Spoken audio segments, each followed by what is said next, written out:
you, Dina, for your kind introduction. Great, Matthias already started the screen share. Thank you also for International Copper Association and REP for having us here today to present at the Electrification Academy. At least for me, it's the first time. Welcome also on behalf, therefore, from Agora Industry and Fraunhofer. Great to see your interest in the topic. My name is Alexandra Langenheld, leading our work on industrial electrification and efficiency policy at Agora Industry. Before 2012, by the time I started at Agora and the organization was kicked off, I worked for the European Commission and the German Environment Ministry, always on energy and climate policy related topics. Very pleased that Matthias Rehfeldt from Fraunhofer and my colleague Marco Giuli and myself have the opportunity today to present the just recently published key results of our work on direct electrification of industrial process heat and also next steps. Afterwards, we understand that we can't really discuss it with you, but we would really like to invite you to interact with us also on, let's say, measures, policy measures, what needs to be done to reap the benefits of the electrification potential and to overcome the barriers. Such exchanges of knowledge, experience, and opinions are always an important part of our work and therefore very valuable to us. But now, before we get into the subject, if you could let me have the next slide. For those who don't know us yet, a few words on who we are. Agora Industry is an independent think tank, policy lab, and part of Agora think tanks.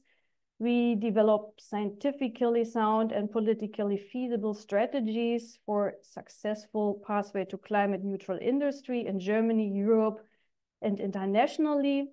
And we have by now offices in Berlin, Brussels, Beijing, and Bangkok, and cooperate with a wide network of partner think tanks on the ground. Why do we work specifically on industry? For industry transformation, smart policies along the whole value chain are needed, and industry is currently caught in a dilemma. Investments in conventional technologies end up as stranded assets, and new innovative technologies as electrification do not yet have a business case. And this is why we stand here today and one of the important reasons for doing this study. So if you could jump to the next slide. Thank you. Why do we think that electrification of industrial heat needs prioritization right now? Well, replacing fossil fuels in industrial processes is increasingly feasible with electricity-based technologies. The new study shows that direct electrification could meet 90% of the energy demand not yet electrified by European industry by 2035. Matthias will give the details in his part of the presentation, and rapid adoption of such technologies would thus make a crucial contribution towards Europe's climate targets and help ensure the sector's global competitiveness with, and here comes the disclaimer, the right framework conditions in place. And however, direct electrification opportunities are highly underestimated for fast transition and need to be added as standard and no regret technologies for climate neutral industry to the portfolio. Also, the concept of flexible direct electrification opportunities still needs to be widely established, and therefore to tap the enormous potential direct electrification offers for climate neutral and energy efficient process heating, fast ramp up of technologies at all temperature levels is key, and the appropriate framework conditions need to be put in place. And the window of opportunity is actually here. The industrial transformation in Europe has become a priority topic and likely to dominate the next EU policy cycle following the EU elections we had in June and the appointment of a new European Commission in November this year. And also this spring, the European Commission has released its impact assessment for emission reduction target scenarios of around 90% by 2040. And under all transformation paths, electrification of industrial process heat is the key solution to reduce gas. And with that, I stop here and hand over to you, Matthias. Yeah, you can skip that. Thank you. Thank you, Alexandra, and thank you, everyone, for being here, for spending your time with us. I want to value your time, so I'm not going too much into any details on stuff that doesn't really interest you, but you are here because of our study, and I very much appreciate that. Now, I was leading the project on the Fraunhofer ISI side, but there were also some colleagues involved, Tobias Fleiter and Simon Lukas Bussmann. That's something I had to mention. But now let's skip right into the content. What I would like to show you today is first an overview of the industrial applications we looked at in terms of industrial structure, like greenhouse gas emissions, where are they coming from, where is the energy demand coming from, and some selected important processes and products. Next, we will have a look at potential technologies to supply these processes with process heat in an electrified way. There are some subcategories. First, we have some readily available technologies that could be used immediately. We have, on the other hand, a potential capability gap. So some demand that readily available technologies might not be able to fulfill. But the good news is there are novel technologies that are suited to fill this gap. And finally, we get some summarized potential of this electrification. You now have already seen the final results, but I hope that during my presentation, I can explain to you how we come to that and what are the important aspects to consider. And then finally, when we know that there is a potential for electrification, the question arises, why isn't it used? And that's the last part of our study, to find out what the barriers are and maybe already give some hints on how to address them. And I would really like to then evolve into discussion with you, for example, about policy measures. Let's start. First, I want to just make a bold claim. The basic materials creates things you and all of us like to use. Let me substantiate that a little bit. In the middle, you see a diagram of the greenhouse gas emissions of the EU 27 industry sector of the year 2018. The data was released 2021, but it's based for the year 2018. And on the right side, in blue, you see the greenhouse gas emissions emitted for the purpose of producing process heat on a very high temperature level in industrial furnaces. You see important subsectors here: metal production, basic chemicals, non-metallic minerals, and all of this might not be as clear what they are doing. But here I had, let me shift something around. Here I've added some products that are related to those basic materials. Buildings, steel for buildings, steel for cars, electronics, copper, of course, aluminum, and so on. In chemical industry, fertilizer is being produced. Of course, not something you directly use so much, but plastics, detergents, cosmetics, all things that we like to use. And then for calcination, sintering, non-metallic mineral industry, they are producing cement, lime, and so on. That's needed for buildings, roads, bridges. So I would say you can look around wherever you are in our built environment. Basic materials are everywhere. In the lower left of the diagram, in green, you have the area of process heating in the low to mid temperature area for steam and hot water production. And there we have classical products like sanitary paper or other paper, shipping boxes, carton board, and of course, processed food. And then there's a third category, which we are not going too deep into today, but there are also non-energy related emissions, so-called process emissions. And of course, space heating, but that's not really interesting today either. So we like to use basic materials, and the next claim would be that basic materials and their process heat demand will stay around. You can imagine by the middle of the century or even by the end of the century, we are still going to use steel. We are still going to use cement. And let's have another look at the structure now from the energy demand point of view. What you can see here is the energy demand of different subsectors, like iron and steel on top, chemical industry, non-metallic mineral products. And it's distributed by temperature.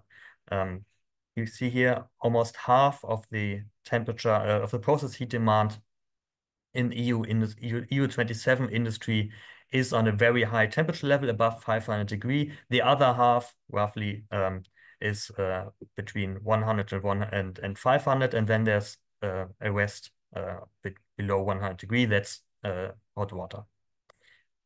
Now, let's have a look at some industries. First, in steel production, we are currently using blast furnace, basic oxygen furnaces. They heavily rely on coal, and to some degree, also already electrification is present there for electric arc furnaces.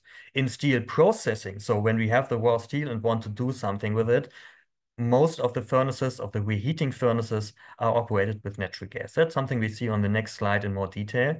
But I wanted to introduce the process we are looking at right now. In chemical industry, there's an important product is olefins. That's a basic material that is then processed into all kinds of plastics and other products. There's also ammonia, also relevant for fertilizers. And finally, for cement, for non-metallic mineral products, there's cement and lime, both produced in different kind of furnaces. Rotary kiln is really big furnaces with temperature levels way beyond 1000 degrees, and shaft furnace, similar to a blast furnace, not exactly, but yeah, similar. Then in the low temperature area, we have food, paper, and so on. In total, this process heat demand accounts for about 1,861 terawatt hours, and that's 17% of the total energy demand of the EU 27. Let's look at this from a different perspective, because while these basic materials are going to stay around, we assume that they have to, the way they are made have to be changed. And that can be made quite striking by looking at the energy carriers. I already mentioned the iron and steel industry where coal and coke is very relevant. And here we can see how relevant. In total, about 1/3 of the energy use for process heating is coal or coal derivatives, so energy carriers that are derived from coal. Most use is as reducing agent in iron production, and we see some limited use in other heat production in the chemical industry and non-metallic mineral products. But you can see the bulk of the coal use here in black, and in gray, the coal derivatives is in the iron and steel industry. Also highly relevant is natural gas. As you can see on the left side, in all subsectors, you can find this bluish component of the bar. And on the right side, you see 35% of the total process heat demand is natural gas. Also roughly 1/3. And we say that's basically the reference carrier for heat production because it's present in all subsectors. So if you want to electrify something, you somehow have to beat natural gas as the reference energy carrier. In addition, there is biomass used, but mostly by availability. So if it's available as production residue in paper production, in wood processing, you can see on the left side, paper printing, other non-classified. These are the sectors where really a lot of biomass is used. But overall, it's only 15%. And that's basically also the potential for residue use. Everything more than 15%, more or less, would be additional biomass, energy crops, and so on. And finally, we see only a very limited use of electricity for process heating. I already mentioned electric arc furnaces. That's what you can see in the iron and steel industry. On the left side, but the right side of the bar, that's this tiny piece. And in other subsectors, there's really little to no electric heating. Now, what's so important about these basic materials installations? First, they are quite huge, and second, they are quite hot. We can see here in this diagram first the capacity. We are talking about double, sometimes triple-digit megawatt capacities. So these basic materials are produced with a high throughput and a high installed power. On the x-axis, we see the temperature that is required for some selected processes, and it can range way beyond 1000 degrees Celsius. Most of the bulk processes with high throughput and at 1500, 600, 700 degrees Celsius, but there are individual processes with more than 2000 degrees Celsius temperature demand. Some examples here, calcination and sintering are both process steps within the production of cement. And in lime, it's only calcination, but for cement, there's also sintering involved. And these processes have a potential for temperature differentiation. As you can see here, we have one process step with comparably low temperature, only about 1000 degrees, and one sintering above 1500. And then we have steam generation. Let me move around something again. So, steam generation is usually, as you've seen on the temperature levels in the slides before, in the paper industry, in the food processing. And the huge benefit of steam generation is that the generation itself and the use is usually separated from each other. And that means that steam demand is more homogeneously distributed in terms of technology use than furnaces. Individual installations, although we have marked it here with 0 to 30 megawatts, may be much larger, like a combined heat and power plant that also produces steam and then delivers the steam, can be way beyond 200 megawatts. But the usual size, if it's not a combined power plant, is in this area. Okay. Why is this relevant? We had a look at several technologies, and available technologies are to some degree challenged in very high temperatures. You can see here on the left side that has been added to the diagram now several technologies we investigated. And with the boxes that have been there before and the new boxes, you can see which technologies are in principle able to supply certain processes that we just looked at. Let's first look at the steam area. There we have heat pumps and electric boiler available.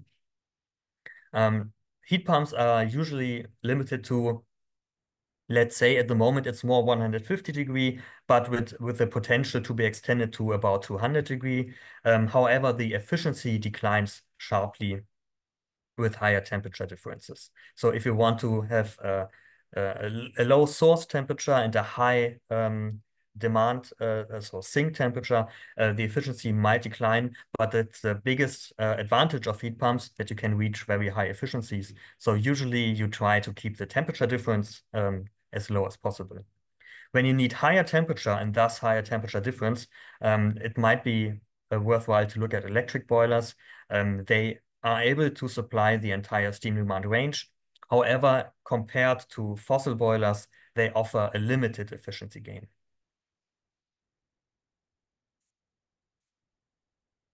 Next one, let's look at high temperature technologies. We have resistance heating, which is a very versatile technology and at the moment the most relevant available technology for high temperature.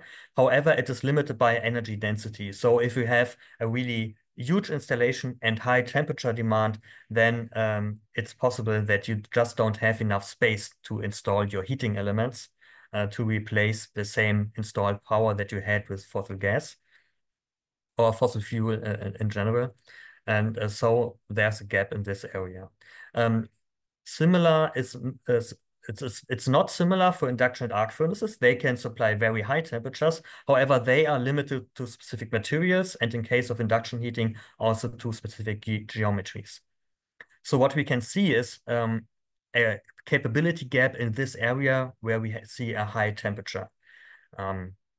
So let's say starting at 1500 degree, in some special cases already earlier, but in this area, there is, with readily available technologies, a capability gap that cannot be supplied so easily.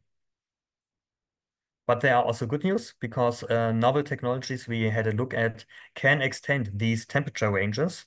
and they can supply electricity, process heat from electricity at higher temperature ranges.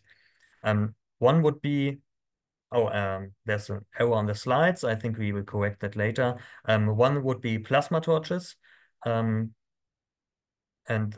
those kind of emulate a flame from fossil fuel, and can be, if properly developed in the next years, replace natural gas burners, for example.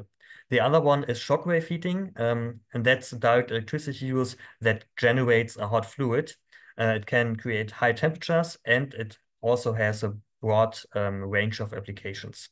However, both of these technologies have limited efficiency gains compared to fossil fuel use. They can still be more efficient, but it's not in the range that we see, for example, in heat pumps, of course. Regarding this efficiency gain, one thing I would like to add is that when we compare the efficiency gains from these novel technologies or electrification technologies, we always compare to a new fossil fuel boiler. And in this case, the efficiency gains might be low in the high temperature range, but compared to a lot of fossil fuel boilers or fossil fuel furnaces that are already installed, which tend to be quite older, the efficiency gains can still be substantial. So, and this emphasizes a little bit that electrification of industry is not only a technology change, it can also be seen as a modernization effort of the industrial park. Okay. Now let's have a look at the results again with some more added detail, I hope. What we can see on the left side are some subsectors that are relevant, or the relevant subsectors. Iron and steel is, of course, highly relevant, has a high energy demand.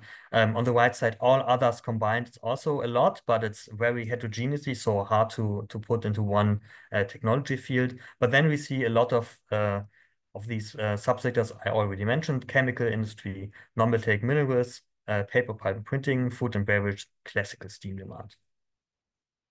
Now, what we can see now when we look at the total on the right side, about 1/3 of the energy demand, because now, sorry, I forgot to mention, we are not looking just at process heat demand, but at the entire energy demand, final energy demand of industry. And about 1/3 of that is already electrified. However, this electrification is not used to supply process heat, but mostly mechanical energy, like fans, pumps, lighting. Okay, lighting is not mechanical energy, but non-heating energy. Only to a limited extent, it's process heat. And the readily available technologies we just mentioned could electrify additional 40% of the final energy demand. We estimated here 2025 as the year to look at. In particular, that's the low to medium temperature applications. You can see this here on the subsector distribution. In food, beverage, and tobacco, there's and pulp and paper and printing, virtually all of this could be electrified directly with already available technologies. But also high temperature area in iron and steel can be electrified to some degree with the, for example, resistance heating. On top of that, we see 20% of remaining energy demand that requires relevant technology development, like these new novel technologies we discussed. And we estimate that they could be ready after 2030, 2035. The companies producing and promoting these technologies are a little bit more optimistic, but yeah, we as scientists are maybe a little bit more conservative on that. It's one thing to have the technology ready, but then it must be deployed. And that's the reason we also looked at 2035 and did not include technologies that might be ready by 2040 or 2045, because then it might be too late to actually get them into the market. And then less than 10% of the process heat or the energy demand that is used as, for example, reduction agent depends on molecules after 2035. For everything else, process heat technology would be available. Okay. Now, let's have a look at the barriers. So we say there's a lot of potential for electrification, but it's not being done today. And also by 2035, it will not happen on its own. We see three main dimensions of barriers. First, there are some technical barriers, but we have seen that those are rather limited, and it's more barrier to process heat and high temperature demand that can be alleviated after 2035, based on our assessment. The next one is it's a dimension of economic barriers, where we have to acknowledge that many of the technologies we see today and we also see in 2035 are not really competitive today in the conditions that they face. One of the reasons for that is that the operational costs for energy, OPEX, is the single largest component in total cost of ownership for these process heat installations, and that in areas where there is a huge energy efficiency improvement possible, like with the heat pumps in the low temperature area, these applications can offset the higher energy price for electricity, for example, compared to the reference energy carrier natural gas. In other areas where the energy efficiency gains are not so high, attractive direct electrification requires changed market conditions, for example, higher CO2 prices and/or reduced end consumer prices for electricity. And finally, we see organizational barriers, and these are highly site-specific. They relate to the applicability of the technology in the specific process, in the specific setup of the site that we are talking about. There are some dimensions in this barrier, like electricity infrastructure, not only in the transmission grid, which is often talked about, and distribution grid, but also on site and basically on the last mile between the distribution grid or transmission grid and the site itself. There might also be some on-site production systems that would require a certain effort to adapt them to electrification, and that also links a little bit to the technical lifetime of existing installations. These industrial installations, as I said, they are quite huge and they have lifetimes of several decades, 20, 30, 40 years. That's no exception. So if an installation has been installed beginning of the century, it will still be there by the middle of the century, roughly. So the window of opportunity to replace such an installation is really tight. And if you want to replace that, then we see that there are some barriers about the knowledge about solutions that could be applied. In addition to that, missing knowledge and uncertainty on the framework conditions. Will my electrification technology be attractive in 20 years, in 10 years, in 5 years? Is it a good decision to invest in it now, or should I wait? These are the uncertainty aspects that really hinder the diffusion of electrification in our point of view. I will leave it at that. I do have a summary here, basically just for your convenience when you're looking through the slides, just the main claims together here. And with that, I hope we see some questions in the chat or in the tool, and I hand over to Alexandra again. Thank you. Yeah, thank you.